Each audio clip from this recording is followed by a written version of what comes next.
తిమ్మాపల్లి అమ్మడు రామాయపల్లి. అదే ఏ నియోజకవర్గం అది? ఏనయ్యా ఆయన మరి అదే స్వామి, ఎవరికి వేస్తావు ఓటు?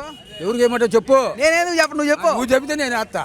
నేను చెప్పడం కాదు స్వామి, నీ మనసులో ఎవరున్నారు, ఎవరికేస్తే మంచి జరుగుతుంది అనుకుంటున్నావు? అట్లా మీరు రెడ్డికి వేద్దాం అనుకుంటున్నాం అంతే, వైసీపీ. అది ఓకే, జగన్మోహన్ రెడ్డికి వేస్తారు. అది అదే రీజన్ ఏమైనా ఉందా అంటే ఓన్లీ కాస్ట్ ఫీలింగ్ ఏనా? మాదా కాస్ట్ ఫీలింగ్ వల్ల, లేకపోతే మొత్తం ఆయన ఏమైనా మంచి చేస్తారని నమ్మి వేస్తున్నారా? ఏదో మాది క్యాచ్. ఓకే, ఎందుకని ఆయనకి వేద్దాం అనుకున్నారు? డెవలప్మెంట్ లేదు భాయ్. మెయిన్ ఏ ప్రభుత్వం వచ్చినా, ఏంటన్నా ఏ ప్రభుత్వం వచ్చినా డెవలప్మెంట్ లేదు.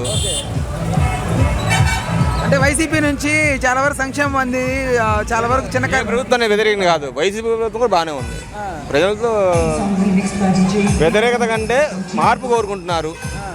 మార్పు కోరుకుంటున్నారు. అది ఆయన వస్తే మళ్ళీ ప్రభుత్వం నిరుద్యోగ ఉపాధి వస్తుందేమో, మనకేమైనా మళ్ళీ ఐటీ సంస్థలు మళ్ళీ మన రాష్ట్రాన్ని మళ్ళీ ఉపాధి పరంగా డెవలప్. ఏ ప్రభుత్వం వస్తే బాగుంటుంది అనుకున్నావు? టీడీపీ వస్తే బాగుంటుంది. గుడిపాటి రవికుమారా? ఎందుకని బాగుంటుంది?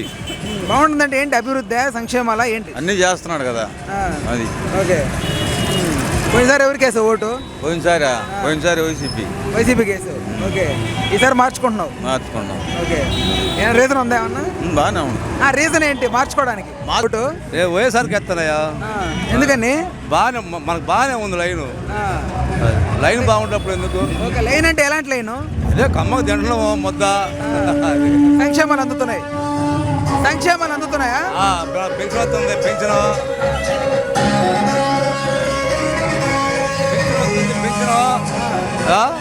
బాగా ఇబ్బంది లేదు. ఖమ్మం బౌతును అది వ్యాపారం చేసుకుంటున్నాం.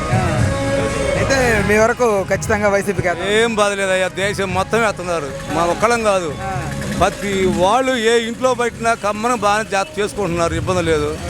ఏ ఇల్లు కూడా తేడా లేదు. ఉండోడికి లేనివాడికి అందరికి ఎత్తుండే ఖమ్మం తింటున్నారు, ఖమ్మం చేసుకుంటున్నారు. ఒక పార్టీ ఏంది, ఒక పార్టీ అసమే కాదు, మనకి ఇబ్బంది లేదు. అది అంటే మీరు పార్టీని చూసేస్తున్నారా, లీడర్ని చూసేస్తున్నారా?